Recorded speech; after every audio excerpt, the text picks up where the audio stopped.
What if a toy company in Germany made a doll never meant to be sold, built for a store window display, not a child's bedroom, and somehow it ended up in Florida, blamed for broken bones, car accidents, and divorces for over a century? What if the museum that owns it still receives 1 to 3 letters a day, addressed directly to the doll, apologizing for disrespecting it? And what if the story everyone tells about how it became cursed, a servant, a spell, an act of revenge, turns out to be the one part of this story nobody can actually verify? This is the hidden history of Robert the Doll. In 1904, a boy named Robert Eugene Otto received a doll in Key West, Florida. He was 4 years old. The doll was roughly the size of a small child, stuffed with straw, dressed in a sailor suit, with a hand-painted face that unsettled adults from the moment they saw it. Gene named the doll after himself. From that point on, he called himself Gene, and the doll became Robert. The popular version of how Robert arrived says a servant working for the Otto family, mistreated and said to practice folk magic, gave the doll to Gene as either a gift or an act of retaliation, cursing it before it ever reached his hands. There is no verified historical source for that story. What the Key West Art and Historical Society's own research has traced, through Otto family archives and correspondence with the manufacturer, is considerably less dramatic and considerably more interesting. Robert was made by the Steiff Company in Giengen, Germany, the same manufacturer that produced the first commercial teddy bear. A Steiff historian consulted by the museum concluded Robert was likely never built to be a child's toy at all. He was probably part of a set of dolls made for a store window display, a clown or jester figure, which is why his proportions and his face look wrong for a plaything. He wasn't cursed into existing. He was manufactured, shipped, and sold, the same as any other product line, and somehow one of these display dolls ended up in a Key West household instead of a shop window. By the way, if you've made it this far, you're clearly someone who finds the hidden side of history fascinating. If you want more stories like this, hit subscribe. New episode every week. Now, back to Robert the Doll. What's not in dispute is what happened after Robert arrived. Neighbors and family members reported hearing Gene in his room, holding conversations in 2 distinct voices. His parents found him surrounded by overturned furniture after nights of screaming. Toys turned up damaged.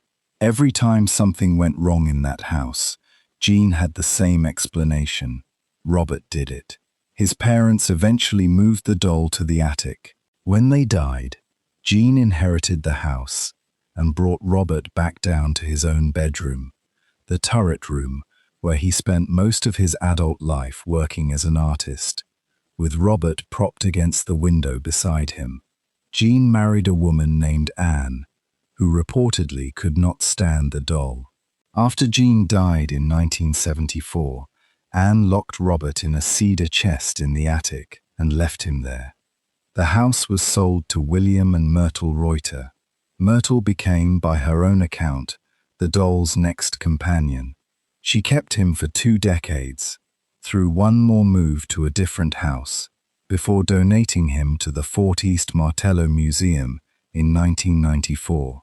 Her stated reason was that the doll moved on its own, and that her house was haunted because of it. Myrtle died a few months after making the donation. This is where the story becomes something closer to a documented phenomenon than a piece of inherited family folklore. Museum staff began noticing malfunctioning cameras and electronic devices around the doll almost immediately. Word spread. Visitors began arriving specifically to see Robert, and then the letters started. They still arrive today, 1 to 3 a day, addressed directly to a stuffed doll behind glass in a Civil War-era fort. Museum staff read every one. Many are apologies. Visitors who photographed Robert without asking first, a rule posted at his display, and who experienced a run of bad luck afterward they can't otherwise explain. Broken cameras, car trouble, injuries. Some letters ask for forgiveness in language usually reserved for a person, not an object. The museum keeps them. Some are pinned to the wall near his case. This is not folklore passed down second-hand. It's a physical, ongoing archive that anyone can go see.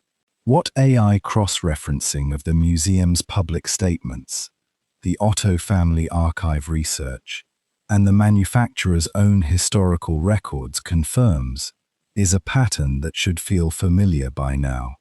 The version of Robert's origin that survived, the cursed gift, the wronged servant, the deliberate spell, is the version with a villain and a clear cause. The version the museum's own research supports, a doll built for a shop window, shipped from Germany, that ended up in the hands of an unusually attached child, is stranger for exactly the opposite reason. Nobody cursed Robert. He simply became the object a family, and later a museum, and later thousands of strangers decided to blame. What can't be explained away as easily is the sheer duration and consistency of it. A single family's ghost story rarely survives being handed off to institutional owners 3 separate times across a century, with each new owner independently reporting the same thing: malfunctioning electronics, an unmistakable presence, misfortune following disrespect. Myrtle Reuter had no financial incentive to invent a haunting before donating the doll away for free. The museum had every incentive to dismiss the claims and none to encourage them, and reported the same phenomena anyway. Robert still sits behind reinforced glass in Key West today, in a case with humidity control donated by an admirer. Visitors still line up daily. The letters still come. Nobody has ever proven the curse. Nobody has disproven it either. Look around. History is everywhere.